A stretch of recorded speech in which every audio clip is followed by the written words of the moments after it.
હાલો, જય શ્રી કૃષ્ણ બધાને। તો આજે આપણે મટર પનીર બનાવવાનું છે। તો આપણે એની બધી સામગ્રી તૈયાર કરી લીધી છે।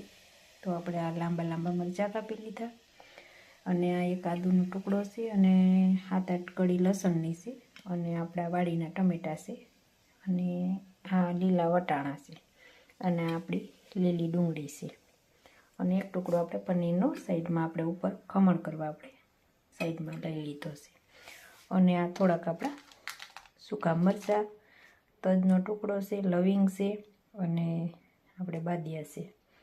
તો હવે આપણે તૈયારી આપણે ગ્રેવી કરી લઈએ। તો ગ્રેવીમાં આપણે પહેલાં મિક્સર જારમાં ટમેટાને નાખી દઈએ। આપણા ટમેટા નખાઈ ગયા છે અને થોડીક આપણી એક વાટકો ડુંગળી નાખી દેવું અને હવે આ આદુનો ટુકડો અને લસણ પણ આપણે આમાં જ નાખી દઈએ। પછી આપણે બધું ક્રશ કરી લઈએ। તો આપણે હવે બે આદુ મરચાંના કટકાઈ નાખી દીધા છે અને આપણે 7-8 આપણે કાજુના કટકા નાખી દેવું જેથી આપણી ગ્રેવી સરસ ઘાટી બને અને થોડુંક એમાં નિમક આપણે નાખી દઈશું અને થોડુંક પાણી નાખીએ આપણે જેથી આપણી ગ્રેવી એકદમ સરસ બને। તો આપણે ગ્રેવી બનાવી લઈએ પછી આપણે મળીએ। તો હવે આપણી ગ્રેવી સરસની બની ગઈ છે। તો હવે આપણે ગેસ ચાલુ કરી અને આપણી કઢાઈને મૂકી દેવું। આપણે ગેસને ચાલુ કરી દઈએ અને આપણે કઢાઈમાં આપણે તેલ લઈ લીધું છે। તો હવે આપણે ગરમ થાય ને તેલ ત્યારે આપણે આ પનીરના ટુકડા છે એને આપણે થોડા તરી લેવાના છે।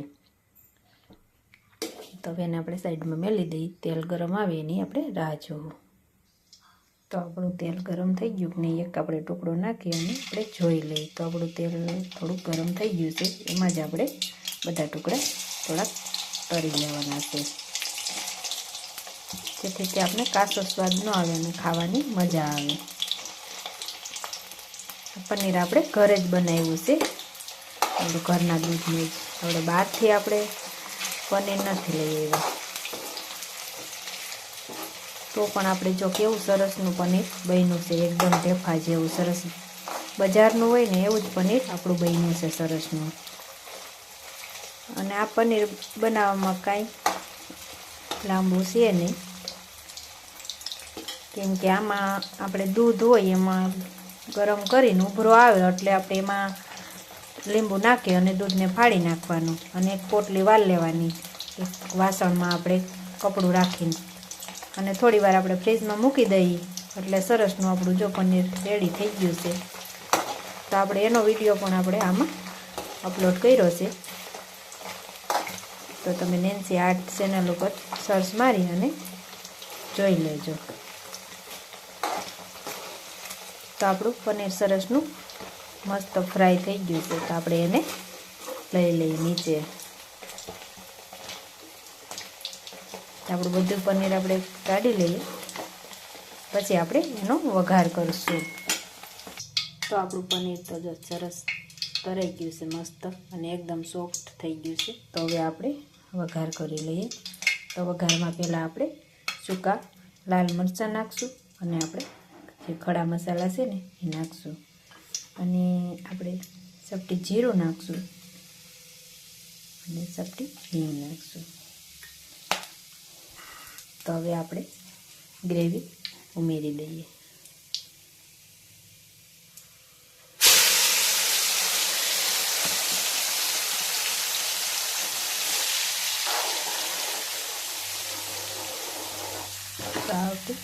સરસ આપણે કાજુ નાખ્યા એટલે એકદમ મસ્ત ઘટ બની છે અને આનો ટેસ્ટ પણ બહુ સરસ આવે છે। તો હવે આપણે ગેસ થોડો ફૂલ કરી દઈએ એટલે સરસ આપણી ગ્રેવી પાકી જાય। તો હવે આપણે એમાં નિમક જરૂર મુજબ અને જરૂર મુજબ આપણે હળદર નાખી દઈએ અને જરૂર મુજબ આપણે ધાણા જીરું ઉમેરી દઈએ। અને પછી આપણે હલાવી લઈએ જેથી આપણી ગ્રેવી સરસ પાકી જાય અને ગ્રેવીનો કલર પણ સરસ આવે.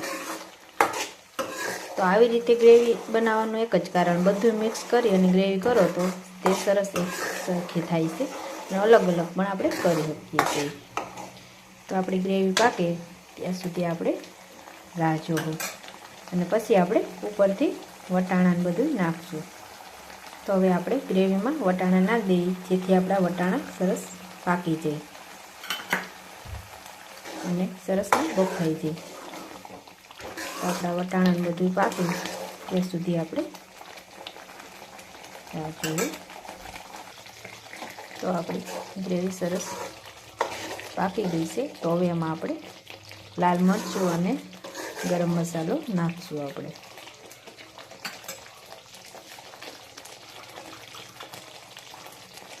તો હવે આપણે એમાં 2 ચમચી જેટલું લાલ મરચું નાખશું જેથી તેનો કલર સરસ આવે અને થોડોક આપણે પનીર ટીકા મસાલો નાખશું. અને આ આપણે જે મરચાંની લાંબી લાંબી શીરો કરી છે તેને પણ આપણે એમાં અત્યારે જ ઉમેરી દઈએ.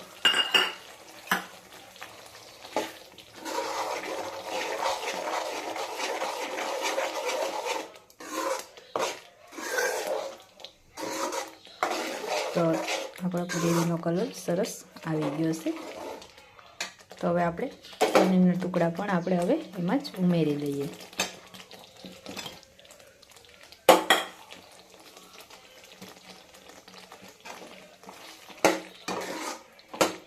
અને સરસનું આપણે મિક્સ કરી લઈએ.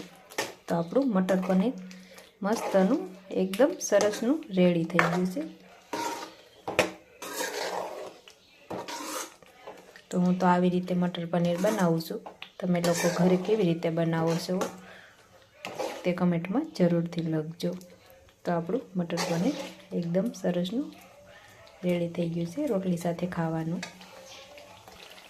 તો આપણા મટર પનીરનો સરસ એવો કલર પણ આવી ગયો છે અને સરસ આપણું તૈયાર થઈ ગયું છે. તો એના વખતે ગેસ બંધ કરી અને નીચે લઈ લઈએ અને આપણે એને ડીશમાં સર્વ કરશું.